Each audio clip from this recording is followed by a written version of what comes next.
어제 말씀을 시작하는데 뭔가 분위기가 좀 쎄하다 하는 느낌이 딱 들었는데 알고 보니까 성경을 봉독을 안 했더라고요. 그래서 에, 문자 메시지를 보니까 아내가 말씀 안 읽었다고. 그래서 제가 어제 그랬어요. 아니 그걸 보내본들 내가 여기서 어떻게 확인을 하냐고. 뒤에서 성경책 들고 벌떡 일어나서 이렇게 사인을 줘야 내가 뭘 알아채지 않을 거 아니냐고 얘기를 했었는데 오늘은 여기다 적어놨어요. 본문 읽고 주 인사할 것. 오늘이 가장 힘든 날입니다. 이제 수요일부터 힘들어져요. 수요일, 목요일, 금요일. 그래도 토요일 날은 또 마무리를 잘 하기 위해서 또 이렇게 결집되는 힘이 있는 날이기도 해요. 근데 오늘이 가장 피곤한 날인 것 같아요. 어제 제가 좀 피곤했던 모양이에요. 평소에 일찍 이렇게 잠을 자지 않는데 일찍 잠들었어요.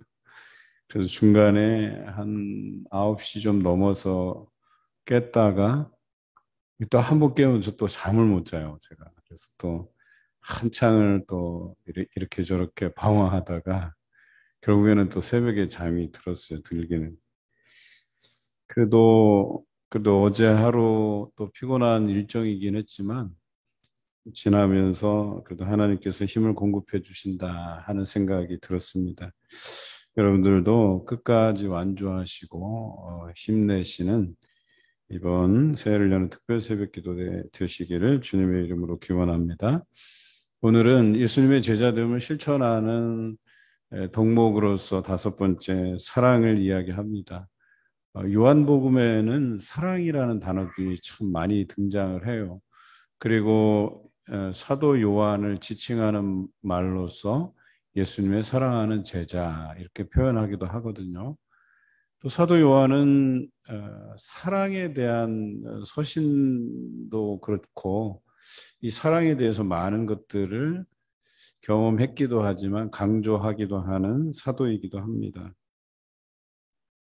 오늘 이 요한복음의 중간중간 이렇게 우리가 읽어보면 사랑에 대한 메시지가 잘 등장해 있는데 이 사랑이 어디서부터 왔을까? 예, 하나님으로부터 시작됐다라고 성경은 이야기합니다.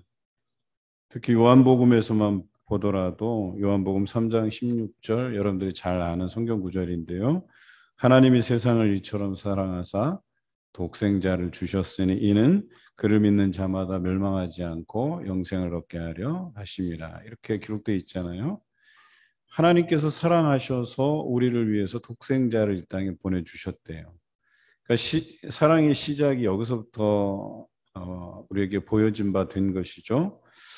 그리고 예수님께서도 그 제자들을 사랑하시고 그의 백성들을 사랑하셨다라고 우리가 지난 주일날 말씀을 나누었어요. 요한복음 13장 1절에 보면 자기 사람들을 사랑하시되 끝까지 사랑하셨다. 이렇게 기록하고 있어요. 그러면서 그 사랑을 어떻게 표현해 내셨냐면 제자들의 발을 씻기심으로 그것도 종이나 할 법한 그 일을 그가 감당하셨다라고 하는 것이죠. 그리고 13장 34절과 35절에 보면 새 계명을 너희에게 주노니 내가 너희를 사랑한 것 같이 너희도 서로 사랑하라 이렇게 말씀하세요. 그리고 이런 사랑을 실천하면 세상이 너희가 예수님의 제자인 것을 알리라라고 35절에 기록되어 있어요. 그리고 이 사랑이라고 하는 것을 너희가 내 제자인 줄 알리라고 말씀하신 이 내용은 뭐냐면 너희가 내 제자로서 살아갈 덕목 중에 하나가 아주 중요한 덕목 중에 하나가 사랑이다라고 말씀하신 거예요. 그런데 오늘 말씀에 보면 우리 21장 15절부터 17절은 이 베드로를 불러내어서 베드로에게 내가 제자로서의 삶을 끝까지 살아갈 것에 대해서 사명을 주시거든요. 그런데 그 사명을 위해서 예수님께서 확인하신 것이 있었는데 그것이 바로 사랑이었다라고 하는 거예요. 제자로서의 덕목은 여러 가지가 있어요. 그런데 굳이 하나만 뽑아서 핵심적으로 베드로에게 가르쳐 주신 덕목이 사랑이었다라고 하는 것입니다. 오늘 이 본문을 읽기 전에 1절에서 12절의 내용을 우리가 함께 나눌 필요가 있어요. 예수님께서 부활하신 후에 예수님의 제자들에게 두 번이나 나타나셨어요. 그럼에도 불구하고 베드로는 다른 제자들에게 나는 물고기 잡으러 가노라 라고 21장이 시작되고 있어요. 저는 왜 그랬을까 질문을 던져보았어요. 두 가지인데 하나는 베드로가 여전히 뭔가 변하지 않았다는 거예요. 그가 닭이 두 번 울 때에 그 예수님의 말씀이 생각나서 즉 닭 두 번 울기 전에 세 번 나를 부인하리라고 말씀하신 내용이 기억이 나서 심히 울었다라고 돼 있지만 그래도 여전히 뭔가 이 삶에서는 변화가 일어나지 않았다는 거예요. 그러니까 그 인생 자체가 그 쓰면 뱉고 달면 삼키는 그런 인생이 아니었겠나. 모든 게 내 인생에서 자기 유리한 대로, 자기 생각대로 이제 이렇게 주장해 나가는 그 인생에서 여전히 벗어나지 못했다. 그래서 지금 당장 이제 예수님께서 죽으시고 부활하셔서 두 번이나 제자들 앞에 나타났지만 이제 더 이상 뭐 예수님을 따라다니면서 내가 어떤 희망으로 사역을 해야 되나? 이것에 대한 어떤 회의감이 있어서 나는 물고기 잡으러 가노라라고 그의 본업으로 돌아갈 것에 대해서 선언을 했단 말이에요. 이게 첫 번째 이유일 것이고 두 번째 다른 이유는 뭘까? 아마도 그 자기가 그 부인한 것으로 인해서 자기에 대한 실망감이 컸을 가능성이 있다.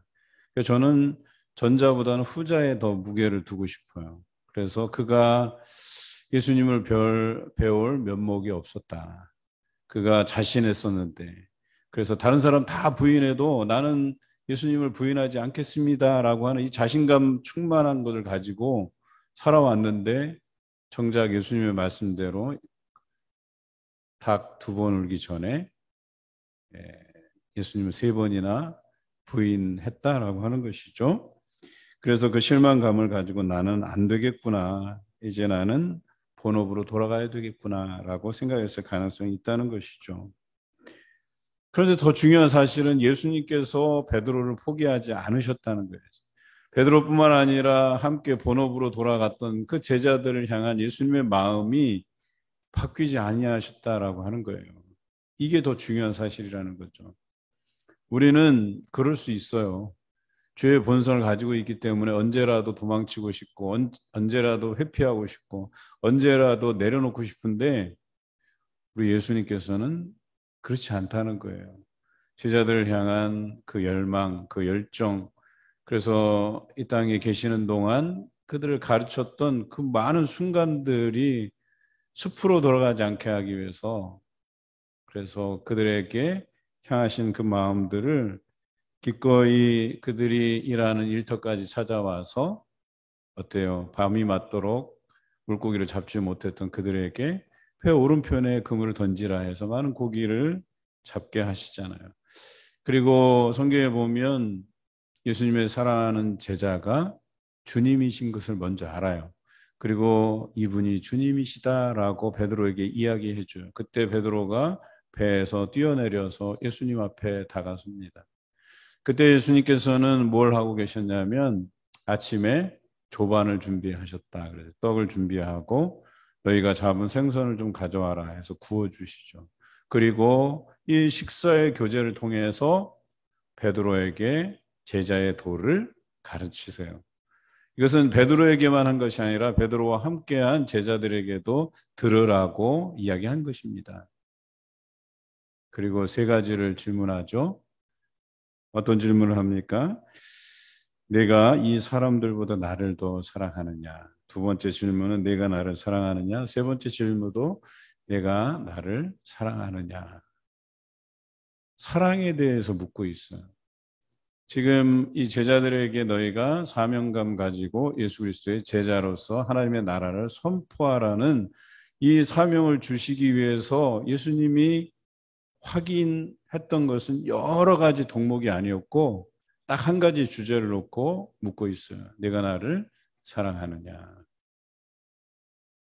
앞서서 제가 말씀드렸던 요한복음의 그 사랑의 주제들을 말씀드렸잖아요. 하나님께서 우리를 죄에서 구원하시기 위한 이 계획이 어디로부터 시작되었는가? 하나님이 세상을 이처럼 사랑하사. 사랑에서 시작됐다고 말씀드렸어요. 예수 그리스도께서 이 땅에서 많은 사람들에게 하나님의 나라를 선포해 가고 뿐만 아니라 이 사명을 제자들에게 주시기 위해서 그가 행하였던 일은 자기 백성을 사랑하였는데 끝까지 사랑했다라고 한 여기서부터 시작된 거예요. 자, 이제는 제자들의 몫이 남겨져 있죠. 제자들이 하나님의 나라를 선포해 가기 위해서 그 사명 감당하기 위해서 예수님께서 맡기신 그 양을 치고 그들을 먹이기 위해서 그들이 가져야 될 제자로서의 본은 무엇이냐? 역시나 내가 나를 사랑하느냐. 예수 그리스도를 사랑하는 그 사랑에서 사명을 감당할 수 있겠노라고 말씀하신 것이죠. 그렇습니다. 어찌 보면 오늘 다섯째 날 우리가 주제로서 사랑을 다루지만 우리가 여러 가지 덕목들을 다루는 데 있어서의 가장 기초적인 베이스가 되는 것들이 뭐냐면 이게 사랑이라고 이야기하는 거예요. 사랑이 없이는 안 된다라고 이야기하는 거예요. 고린도 전서 13장에 보면 여러 가지 은사들에 대해서 이야기해요. 그런데 그런 은사들을 이야기하면서 사랑이 없으면 뭐예요? 다 소용이 없다고 말씀하시죠. 울리는 꽹과리가 된다고.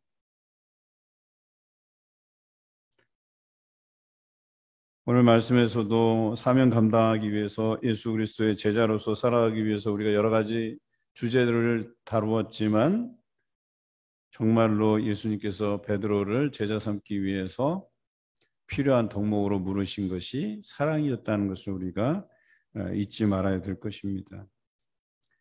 그런데 한 번 물으시면 괜찮은데 세 번씩이나 물으셔요. 그러니까 베드로가 어때요? 세 번째 물으실 때 근심했다 이렇게 표현하고 있잖아요. 근심하면서 주님이 아시듯이 내가 주님을 사랑합니다라고 고백해요. 그런데 첫 번째, 두 번째, 세 번째 각각의 그 고백에 대한 부분에 대해서 예수님께서의 반응은 이래요. 내 어린 양을 먹이라, 내 양을 치라, 내 양을 먹이라 이렇게 각각 말씀하시죠. 그제서야 내가 하나님의 이 사명, 예수님께 맡기신 사명, 이제는 예수님께서 승천하시면서 이 사명을 예수님을 따르는 제자들에게 그 사명을 넘겨주시는데 너희가 나를 사랑한다고 하니까 그 사랑으로 내 양을 먹이라고 말씀하시는 거죠. 그리고 18절에 이렇게 기록되어 있습니다. 내가 젊었을 때에는 내가 스스로 띠띠고 다녔지만 이제는 예수님께서 직접 우리를 띠띠우고 내가 원하지 않는 곳으로 다니게 할 것이다 라고 말씀하고 있어요. 그러니까 사명이라고 하는 것은 그전까지는 내 마음대로 내 고집대로 내 인생 내 멋대로 살아가는 거였어요. 그런데 참된 사명이 받아지는 그 순간에는 내 마음대로가 아니에요. 예수님의 뜻대로 하나님의 뜻대로 너를 띠띠우고 내가 원하지 않는 곳으로 다니게 할 것이라고 우리에게 말씀하고 계십니다.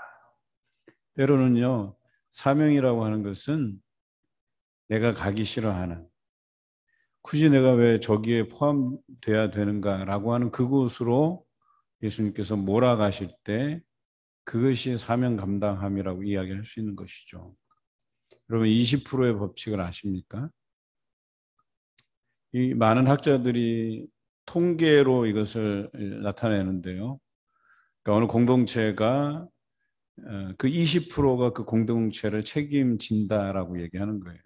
예를 들자면 이런 거죠. 국가에서 이 국가의 재정이나 모든 전반적인 상황들을 이끌어가고 주도해가는 세력이 국민의 20%가 그렇게 주도해 나간다는 거예요. 또 반대로 설명하면 우리 나라에서 벌어지는 각양각색의 어떤 범죄 같은 거 있잖아요. 안 좋은 부정적인 의미에서 그것도 한 20%가 주도해 나간다는 거예요. 저는 교회에서도 마찬가지 이 법칙이 예외이진 않아요. 저는 이렇게 생각해요. 적으면 한 10%, 많으면 한 20%이 정도 잡을 수 있을 것 같아요. 그래서 교회가 교회답게 하나님의 그 사명을 잘 감당해 나가는 데 있어서 그 20%가 주도해 나간다는 거에 대해서 저는 어느 정도 동의를 해요. 아니요, 많은 부분에 있어서 동의를 해요. 그래서 보편적으로 교회가 뭐 성장까지는 바라지 않고 그냥 기본적으로 교회가 유지되어 가는 그런 비율을 한 10%로 보거든요. 새벽기도 10%, 또 전체 성도의 열심을 내는 사람 한 10%, 많으면 한 20%. 다른 표현으로 하자면 80%는 그 20%를 향해서 가려고 노력하지 않는다는 거예요. 우리는 이 의미를 제대로 받아들여야 될 필요가 있어요. 미안한 얘기지만 80%는 20%를 향해서 가지 않는다는 거예요. 그러니까 나는 80% 안에서 그냥 머물러 있고 싶어 하는 거예요. 그런데 오늘 이 말씀의 부분에 보면 이렇게 되어 있어요. 21절에 이에 베드로가 그를 보고 예수께 여짜오되 주님 이 사람은 어떻게 되겠사옵나이까 물어요.